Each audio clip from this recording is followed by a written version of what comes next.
kind of flying that makes you feel like a kid on a roller coaster.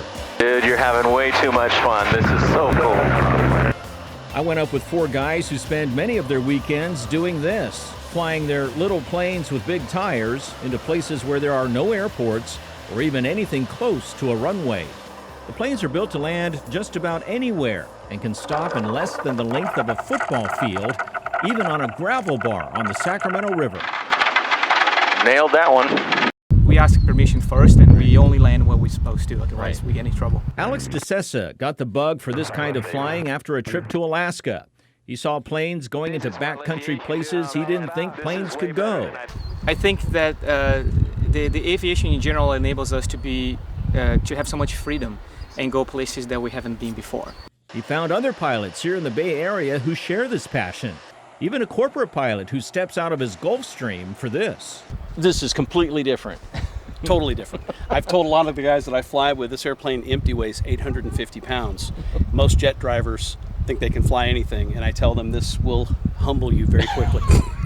Did it humble you? Yes it did. You have to know what your plane can and can't do and how to handle it. You need to survey your flying and landing and takeoff areas, watching out for power lines and other potential dangers. There are a lot of places that you can't go, and there's places you can go. So there's an app and there's many databases out there that you can look what is public land. And they have cameras to document every spectacular shot. Look at this shot showing all 4 planes in action. Stop here. You can see 1 is landing, 1 is already parked, and 2 in the air.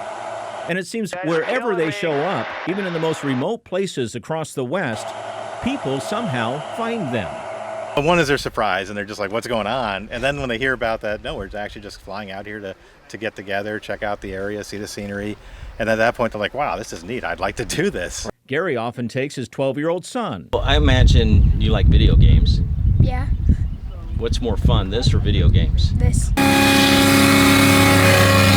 These are called kit planes. You can put them together yourself and buy them for as little as $30,000. Or you can buy one already built for double that or more. Kitfox and Highlander are the models here. After a heart-pounding adventure, the planes are parked next to the river and we gather in the shade of the wings to talk about what we did and what comes next. Alex says he got this bug in Alaska and he wants to come full circle.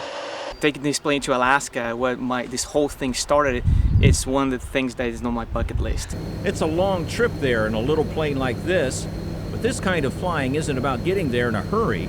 It's about enjoying the ride.